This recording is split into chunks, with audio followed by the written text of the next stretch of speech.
My name is Karim. I am 35 years old, and I was born in Casablanca, Morocco, the son of a prominent businessman in the textile industry. On March 14, 2018, I nearly drowned in the Atlantic Ocean, and that night changed absolutely everything. What happened in those icy waters led me to abandon Islam and risk my life for Jesus Christ. I was born into a family that many would consider blessed by Allah.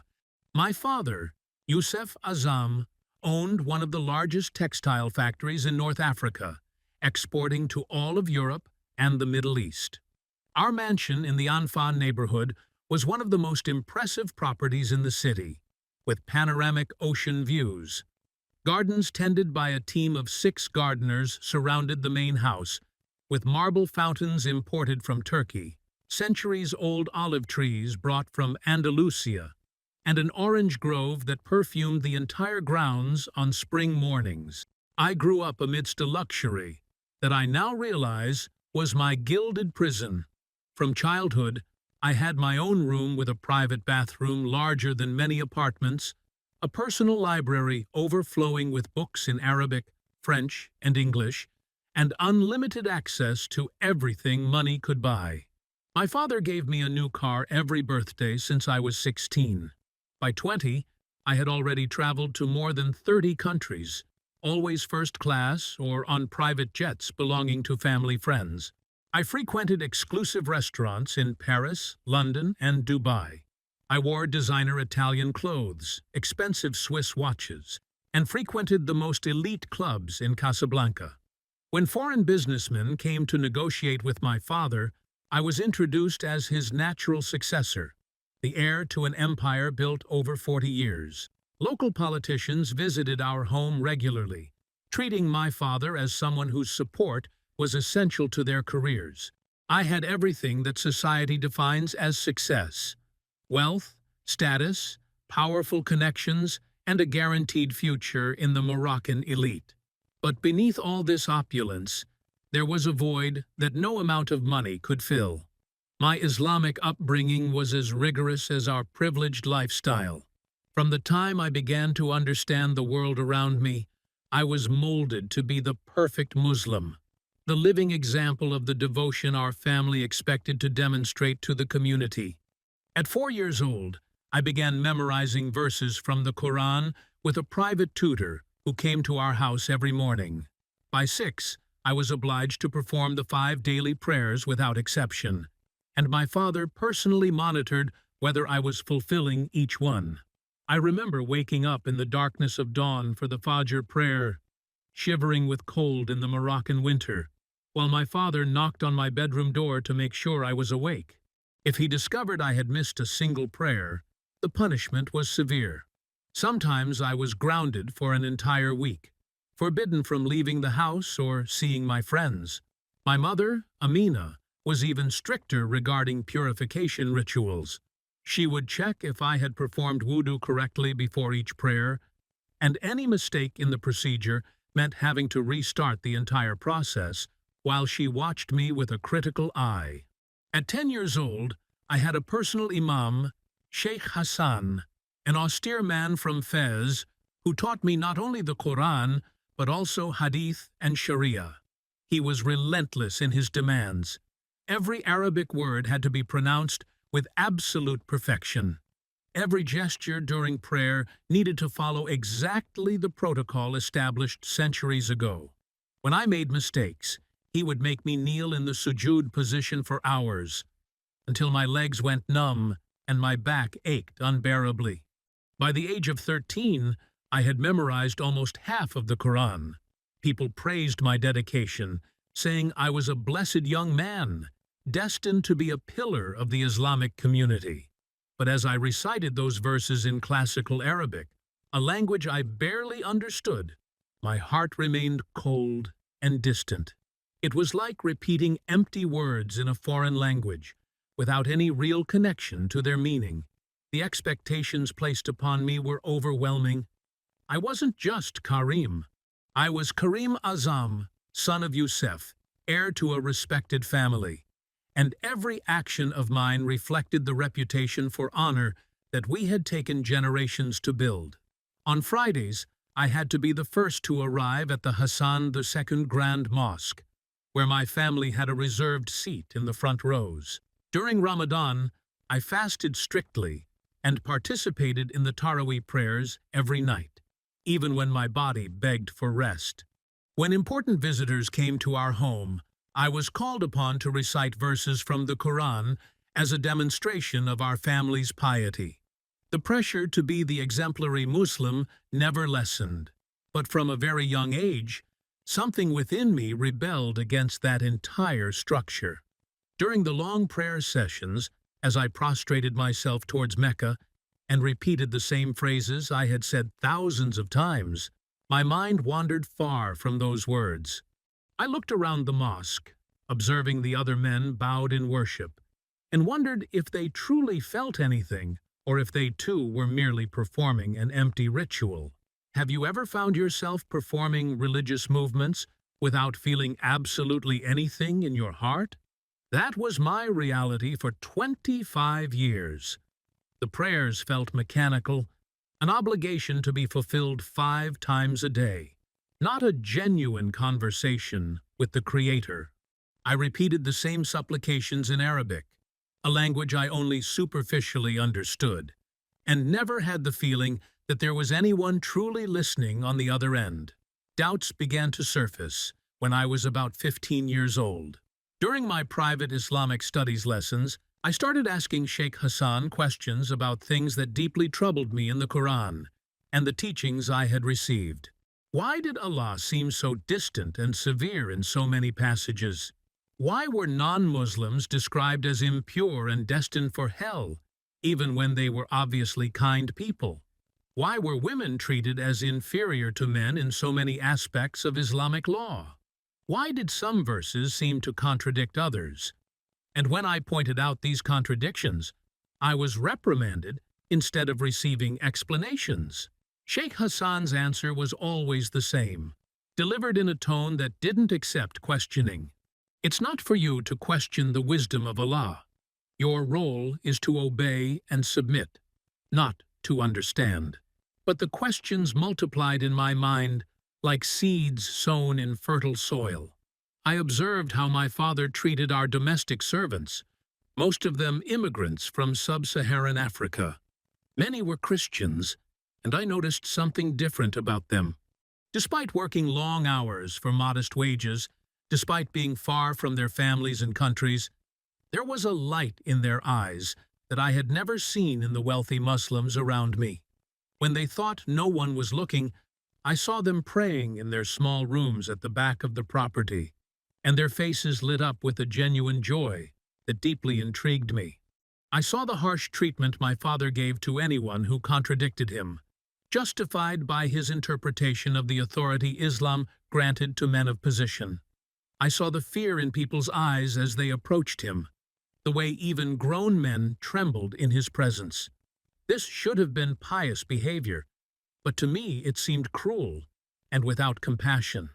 The contrast between what Islam taught about mercy and what I actually observed daily created an ever-widening crack in my faith. The emptiness inside my chest grew deeper with each passing year. I was suffocating in a golden cage, surrounded by luxury, but starving for a genuine spiritual connection, desperate for truth, but too terrified to seek it.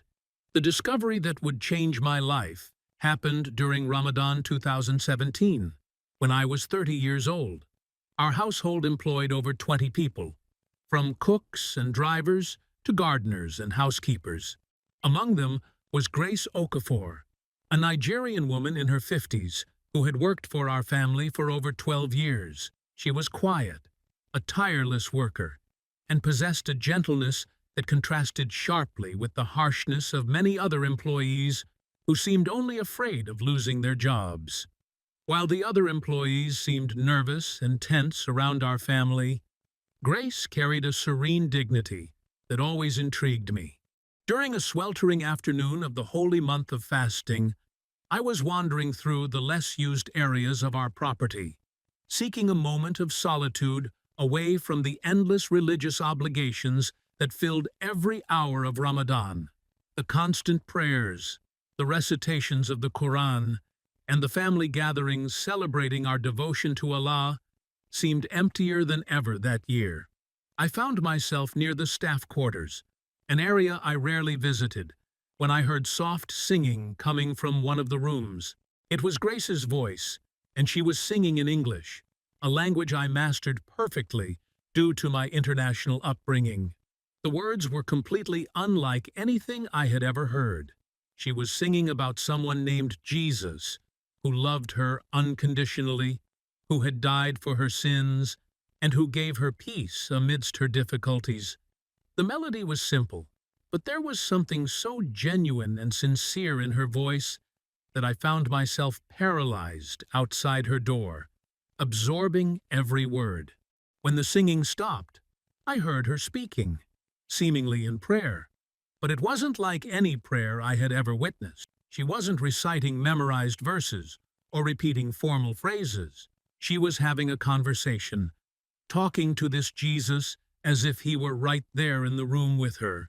She thanked him for protecting her family in Nigeria, asked for help sending money for her children's education, and even prayed for our family, asking Jesus to bless us and open our hearts to his love. In all my years of obligatory Islamic prayers, I had never heard anyone pray with such intimacy and genuine emotion. I had never witnessed or experienced anything that felt so personal and real. This woman, who had so little compared to my wealth, was speaking to her God as if he were her closest friend, and there was a peace in her voice that I desperately longed to have in my own spiritual life. A few days later, curiosity overcame my caution, and I found an excuse to visit the servants' quarters when I knew Grace would be working elsewhere in the house. Her small room was spartanly furnished, containing only a narrow bed, a bedside table, and a wooden cross hanging on the wall.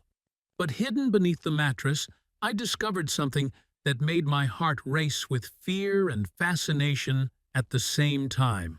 A black-covered Bible, written in English. I knew I was crossing a dangerous line.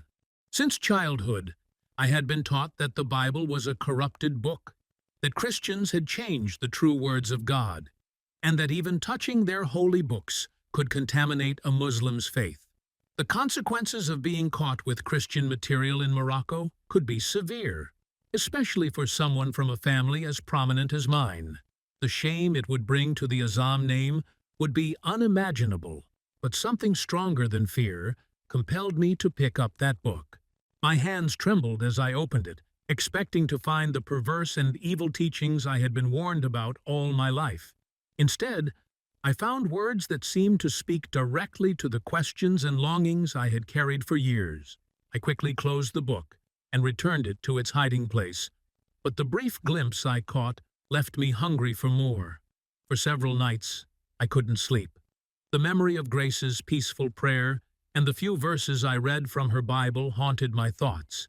During the pre-dawn prayer times, as I mechanically recited the obligatory Arabic phrases, my mind was filled with questions about this Jesus Grace sang of with such love and devotion. I began making excuses to spend time near the staff areas, hoping to hear more of Grace's singing or prayers.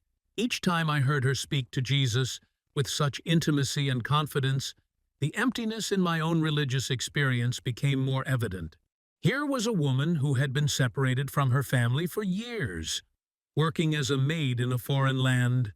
Yet she possessed a spiritual peace that all my wealth and religious education had never given me.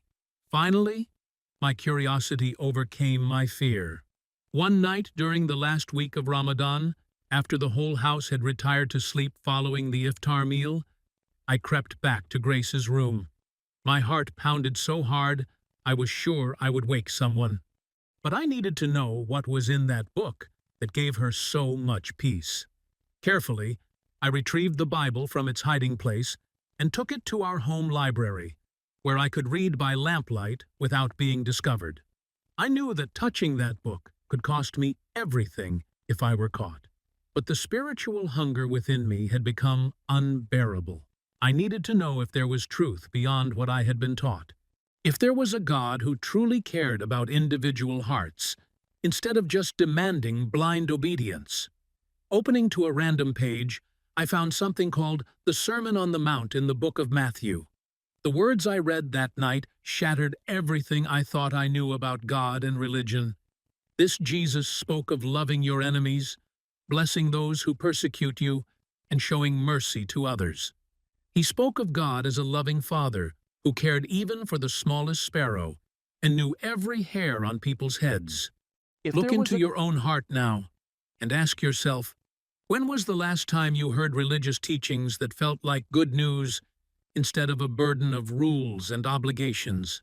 That night, reading Jesus' words for the first time, I encountered a version of God I never imagined possible, one that offered love instead of fear, grace instead of harsh judgment, and personal relationship instead of distant ritualistic worship. March 14, 2018 began like any other day, but it would become the night that divided my life into before and after. Tension in our home had been building for weeks. My father was relentlessly pressuring me about an arranged marriage with Salma, the daughter of a prominent Moroccan government minister. At 30, I was already considered too old to still be single, and my continued resistance was becoming a source of family shame. That night, during what should have been a dinner celebrating my engagement, I finally reached my breaking point. The entire family was gathered in our formal dining room, along with Salma's family, discussing wedding plans as if I had already agreed. My father spoke about me as if I weren't even present, outlining my future as if he were arranging a business merger instead of his son's wedding. When he turned to me and demanded that I publicly accept the engagement that night, something inside me exploded. For months, I had been secretly reading Grace's Bible, and Jesus' teachings on love and free will were working in my heart. The idea of entering into a loveless marriage, arranged purely for political and financial gain, seemed like a betrayal of everything I was beginning to understand about God's design for human relationships. I stood up from the table and, in front of both families, declared that I would not marry someone I didn't love, that I needed time to figure out what I truly believed about life and faith. The silence that followed was deafening. My father's face flushed with anger, and he began shouting about dishonor, family obligation, and the duty I had as his son. The shame I was bringing to our family name, he said, was unforgivable. Salma's father stormed out with his entire family, declaring the engagement permanently cancelled. My father's last words to me that night are etched in my memory. If you leave this house tonight, you are no longer my son. You have 1 hour to come to your senses, or you will be dead to this family forever. I went to my room, packed a small suitcase, and made the decision that would change everything. I got into my fastest car, a Porsche 911 that could reach speeds of over 300 kilometers per hour, and drove towards the Moroccan coast without a destination in mind. I just needed to escape the suffocating expectations and find some space to think clearly about the direction of my life. The coastal road stretched endlessly before me in the darkness. I pushed the speedometer higher and higher, reaching 280 kilometers per hour as I tried to escape the turmoil in my heart and mind. The wind howled through the partially open windows, and the roar of the engine matched the chaos within my soul. I felt trapped between two worlds, the Islamic faith and Moroccan culture that shaped my entire identity, and this new understanding of Jesus that was calling me to something completely different. At exactly 3:42 in the morning, according to the car's digital clock, I lost control on a sharp curve. The Porsche skidded on the road, wet with ocean mist, crashed through the guardrail, and plunged straight into the icy waters of the Atlantic. The impact was violent. The car sank immediately, and cold water began to seep in through every crack. I desperately tried to open the door, but the water pressure kept it shut. I tried to break the window with my fists, but the glass was too strong. Icy water was already up to my chest and kept rising rapidly. Panic gripped every cell of my body. I was trapped in a metal coffin, sinking into the dark depths of the ocean, and there was absolutely nothing I could do to save myself. In that moment of utter helplessness, with death staring directly into my face, I cried out to the only God I had ever known. Allah, if you are real, if you have any mercy, save me now. I tried to be a good Muslim. I prayed 5 times a day. I memorized your Quran. Please don't let me die like this. But nothing happened. No peace came to my heart. No supernatural strength filled my arms. No miraculous rescue appeared. If anything, the terror and despair only increased as more water filled the car, and I struggled to keep my head above water. I felt completely abandoned by the God I had loved all my life. Then I remembered the Jesus to whom Grace prayed with such confidence and love. In my desperation, with nothing left to lose, I cried out, Jesus, if you are real, if you are truly the Son of God as that Bible says, please help me. I don't know much about you, but Grace says you love everyone. If that's true, please save me. The moment I spoke Jesus' name, something supernatural happened that I will never be able to fully explain or forget. An overwhelming peace flooded my heart, replacing the panic with a strange calm that made no sense given my circumstances. It was as if someone had enveloped me in invisible arms of love and security, even while I was still trapped in that sinking car. But more than peace came. Supernatural strength flowed through my body. I reached the window, and with a single powerful blow that should have been impossible in my condition, I shattered it. I swam through the opening and rose toward the surface, which seemed miles away. My lungs burned, my body was numb with cold, but something propelled me upward with a force that wasn't my own. When I finally broke through the surface and breathed the night air, I knew with absolute certainty that it wasn't Allah who saved me. So I ask you, as someone who has experienced this divine intervention would ask, when have you ever felt God's presence so powerfully that it changed everything you believed about reality? I swam to shore, a distance that seemed impossible in the darkness and icy waters, but somehow I found the strength to reach the rocks. Collapsed on the rocky beach, trembling uncontrollably from cold and shock, I watched the searchlights begin to sweep the ocean as someone reported seeing a car fall into the sea. I spent 4 days in Ibn Sina Hospital in Rabat, and the doctors couldn't explain my miraculous survival. The emergency room doctor who first examined me kept shaking his head in disbelief, saying that someone who had fallen into the ocean at night, trapped inside a sinking car in icy waters, should be dead, or at least have permanent brain damage from lack of oxygen. My injuries were remarkably minor, some cuts and bruises, moderate hypothermia that was treated, and emotional trauma. But my brain showed no signs of oxygen deprivation. My lungs were clear. All my vital organs were functioning perfectly. The hospital staff whispered amongst themselves about the obvious protection of Allah over Yusuf Azam's son. Religious visitors came to my room daily, praising divine mercy and interpreting my survival as a sign of favor upon our family. My father, who had been furious with me the night of the accident, now saw my survival as vindication that Allah had forgiven my rebellion and wanted me to return to the path of proper Islamic devotion. But I knew the truth. Every moment I spent in that hospital bed, I could still feel the supernatural peace that had flooded my heart when I cried out to Jesus in that sinking car. The memory of that divine intervention was etched into my consciousness more deeply than any of my physical injuries. It wasn't Allah who saved me, and I couldn't pretend otherwise, no matter how convenient it would be for my family relationships. The inner conflict was excruciating. There I was, being celebrated by my family and the Moroccan religious community as a living testament to Allah's mercy, while I knew in my heart that it was Jesus Christ who rescued me from certain death.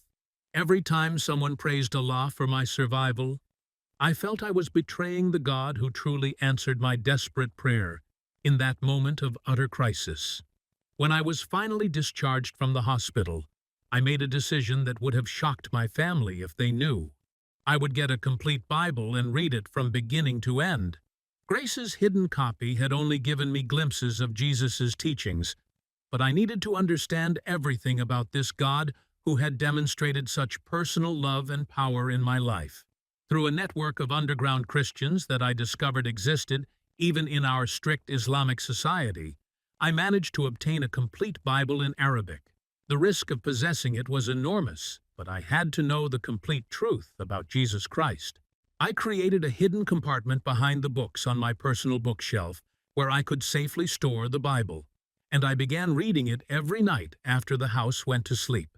The Gospel of John became my starting point, and from the very first verse I encountered concepts that revolutionized my understanding of God. The idea that God so loved the world that he gave his one and only Son, that whoever believes in him shall not perish but have eternal life, was completely foreign to everything I had been taught about Allah. This was not a distant and angry God demanding perfect obedience and threatening eternal punishment for any failure. This was a God who loved humanity so much that he was willing to sacrifice himself to save us. As I read the Gospels night after night, I began to see the stark differences between Jesus and the Islamic understanding of God. Jesus touched lepers whom society rejected, ate with tax collectors and sinners whom religious people avoided, and showed compassion to women in a culture that often treated them as property.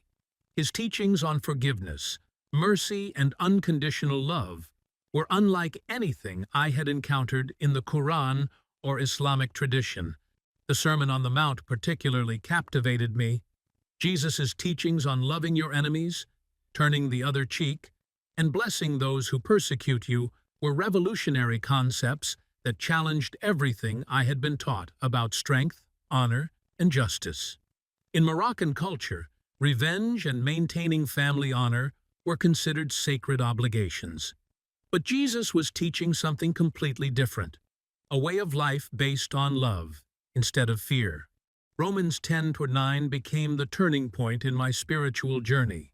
If you confess with your mouth that Jesus is Lord and believe in your heart that God raised him from the dead, you will be saved. The simplicity of this message overwhelmed me. Salvation wasn't earned through perfect prayer performance, pilgrimage to Mecca, or strict adherence to religious laws. It was a free gift offered to anyone who simply believed and accepted. Ask yourself this question. Have you ever discovered that everything you thought you knew about God was incomplete or even wrong? That was my reality as I wrestled with these new revelations night after night. The God I was discovering in the Bible was so much more loving, personal, and gracious than the Allah I had tried to please my entire life. The internal war between my cultural identity and this new spiritual understanding was tearing me apart.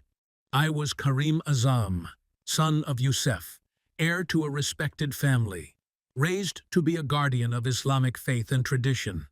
Everything about my identity was tied to being Muslim.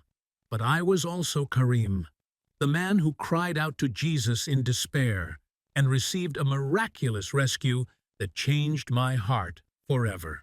For weeks, I lived this double life, fulfilling my Islamic obligations during the day while secretly studying Christian scriptures at night. I participated in Friday prayers at our family mosque, led religious discussions with visiting dignitaries, and attended all the expected religious ceremonies, but my heart was no longer in any of it. Each prayer in Arabic felt empty compared to the intimate conversations with Jesus I was learning to have in the privacy of my room. The weight of this disappointment grew heavier each day. I felt I was lying not only to my family, but to God himself every time I participated in Islamic worship, when I knew Jesus was the true path to salvation. The guilt was becoming unbearable, and I knew that eventually I would have to make a choice that would change everything. The truth was freeing me spiritually, but it was also terrifying me with the implications of what total commitment to Christ would mean for my life, my family, and my future. I stood at a crossroads where I could no longer serve two masters, and the decision I was about to make would cost me everything I had ever known. The moment of my complete surrender to Jesus Christ came on a cold August night in 2018, exactly 5 months after my accident. I had been struggling with the truth for so long that the inner conflict was destroying my peace and health. I had lost weight from the stress, barely slept more than a few hours a night, and found myself constantly on edge, knowing I was living a lie that became more unbearable each day. That night, alone in my room, with my Bible hidden open to Romans chapter 10, I finally admitted to myself what my heart had known since the night Jesus saved me from that sinking car. I was a sinner in desperate need of a Savior, and that Savior was Jesus Christ, not Allah. With tears streaming down my face, I knelt beside my bed and prayed the most honest prayer of my entire life. Jesus, I whispered into the darkness, I believe you are the Son of God. I believe he died on the cross for my sins and rose from the dead. I am sorry for living a lie for so many months. I accept you as my Lord and Savior. Please forgive me and make me your child. I don't know what this means for my future, but I trust you completely. The moment I finished that prayer, I felt the same supernatural peace that had flooded my heart during the accident. But this time, it was accompanied by an indescribable joy that seemed to fill every cell of my body. I knew without any doubt that I had been born again, that my sins were forgiven, and that I was now a child of the living God. The emptiness that had tormented me for 30 years was finally filled with the presence of Jesus Christ. But along with this spiritual transformation came the overwhelming realization of what my decision would cost me. I was now a Christian living in a Muslim country, a member of a prominent Moroccan family who had committed what my culture considered the ultimate betrayal. I could not continue living this double life, participating in Islamic prayers and ceremonies while knowing that Jesus was my true Lord. The Holy Spirit was convincing me that I had to be honest about my faith, regardless of the consequences. Over the next 3 months, I secretly began preparing for what I knew would be my inevitable escape from Morocco. I started transferring money from my Moroccan accounts to international banks in France and Belgium, using shell companies and offshore accounts that my business education had taught me to set up. I converted as much of my wealth as possible into jewelry and gold that could be easily transported, knowing that once my family discovered my conversion, all my Moroccan assets would be frozen immediately. The underground Christian network that had provided my Bible also connected me with organizations that helped religious refugees escape persecution.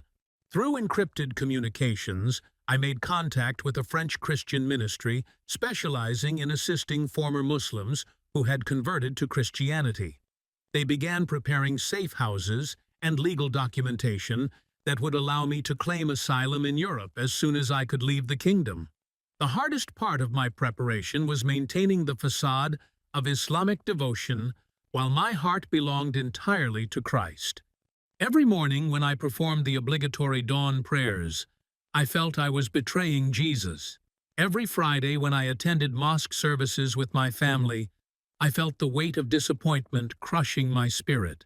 I began having private conversations with Grace, carefully revealing my spiritual transformation while swearing her to secrecy about my plans. Grace became my spiritual mentor during those crucial months.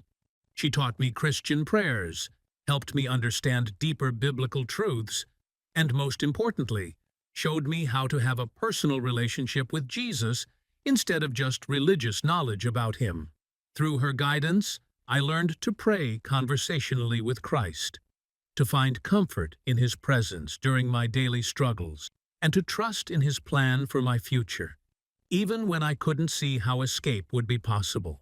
The opportunity for my departure came in an unexpected way. In November 2018, my family decided to take an extended business trip to the Persian Gulf, a journey that would keep them away from Casablanca for 2 weeks.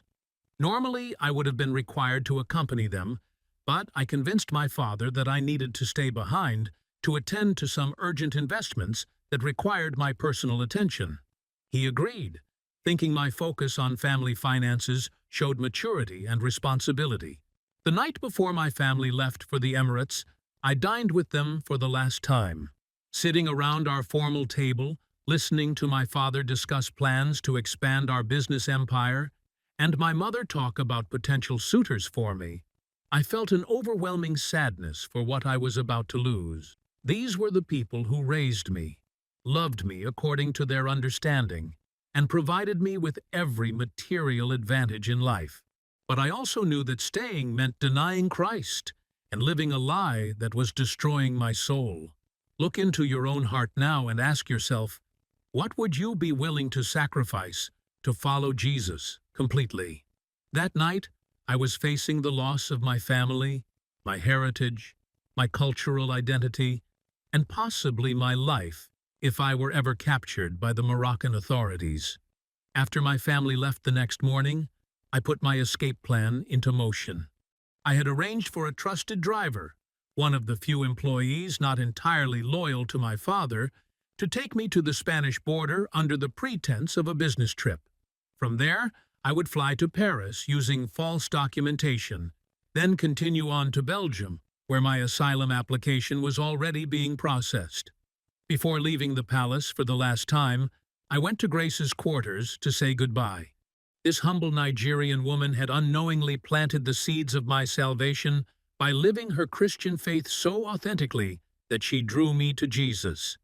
I gave her enough money to return immediately to Nigeria, knowing that when my conversion was discovered, any employee who might have influenced me would face severe punishment. I also left a handwritten letter for my family, explaining my conversion and my reasons for leaving. I told them that I loved them deeply, but could no longer deny the truth that Jesus Christ was the only way to salvation. I asked for their forgiveness and expressed my hope that one day they might understand my decision, even if they could not accept it. As my car passed through the palace gates for the last time, I looked back at the only home I had ever known, knowing I was trading a kingdom on earth for citizenship in the kingdom of heaven. The journey from my palace to freedom had taken 18 terrifying hours that felt like 18 years. My driver, Rashid, had been promised enough money to relocate his entire family to another country. But I could see the fear in his eyes as we approached each checkpoint on the road to Spain. He knew that helping a member of a prominent family escape could cost him his life if we were caught. At the Moroccan-Spanish border in Ceuta, my heart pounded so violently I was sure the guards could hear it. I presented my regular passport, acting as if it were just another routine business trip, while silently praying that Jesus would blind the officers to any suspicion. The border guard examined my documents with unusual scrutiny, asking detailed questions about my business in Spain and when I planned to return. Each second felt like an eternity, but finally he stamped my passport and released me. Once on Spanish soil, I immediately destroyed my Moroccan identification and activated the escape plan that had taken months to fix. Using forged French documents that the underground Christian network had provided, I boarded a night flight to Paris. As the plane took off from the airport, I pressed my face against the window and watched the lights of North Africa disappear below me, knowing I might never see that part of the world again. The flight to Paris was the longest 4 hours of my life. Every moment I expected that somehow the Moroccan security forces would board the plane and drag me back to face the wrath of my family. I couldn't eat, I couldn't sleep, I couldn't even pray properly, because my mind was racing with questions about whether my family had already discovered my letter and started chasing me. From Paris, I flew to Brussels, Belgium, where representatives of the Christian Refugee Organization were waiting to meet me.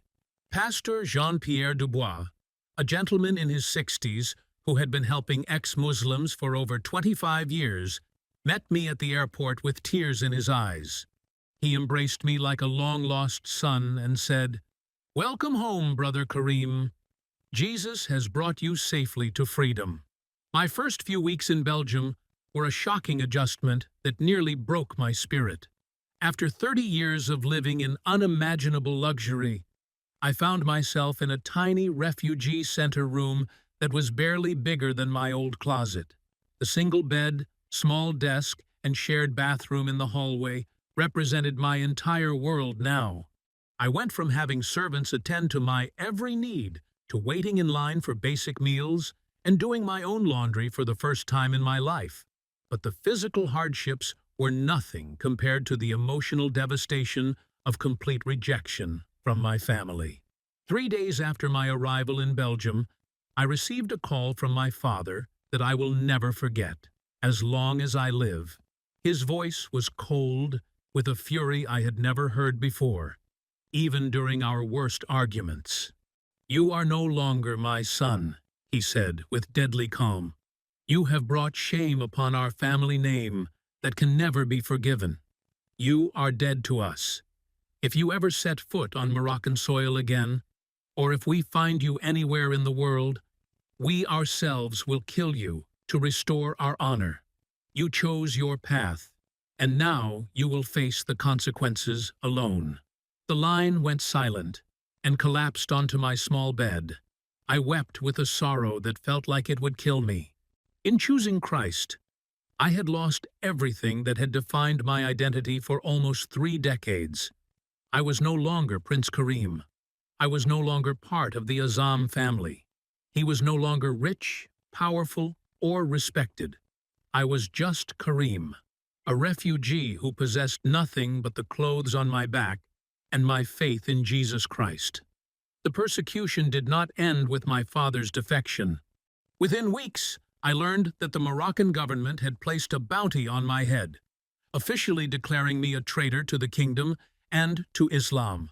Photographs of me were circulated to Moroccan embassies around the world, and my family hired private investigators to track my location. I had to move apartments 3 times in my first year in Belgium, always moving in the middle of the night when intelligence suggested that Moroccan agents might have discovered my whereabouts. But in the midst of this persecution and loss, I began to experience the true meaning of Christian community and Jesus' promise that he would never leave me nor forsake me. The small Belgian church that sponsored my asylum welcomed me with a love I had never experienced, even in my own family. These simple, working-class Christians treated me not as a former prince, but as a beloved brother in Christ who needed their support and care. On March 14, 2019, exactly 1 year after my accident in the ocean, I was baptized in the cold waters of the Meuse River. Pastor Jean-Pierre had asked me to choose the date that would be most meaningful for my public declaration of faith, and I immediately knew it had to be the anniversary of the night Jesus saved my life. As I descended into those waters, I felt I was being buried with Christ, and when I emerged breathless into the icy air, I knew I had truly been born again. Over 60 people participated in my baptism, many of them former Muslims who had made similar journeys to mine. As I lay there soaked on the riverbank, wrapped in towels and surrounded by my new Christian family, I realized I had gained far more than I had lost. He had traded earthly riches for heavenly treasure, temporary pleasure for eternal joy, and human approval for God's acceptance.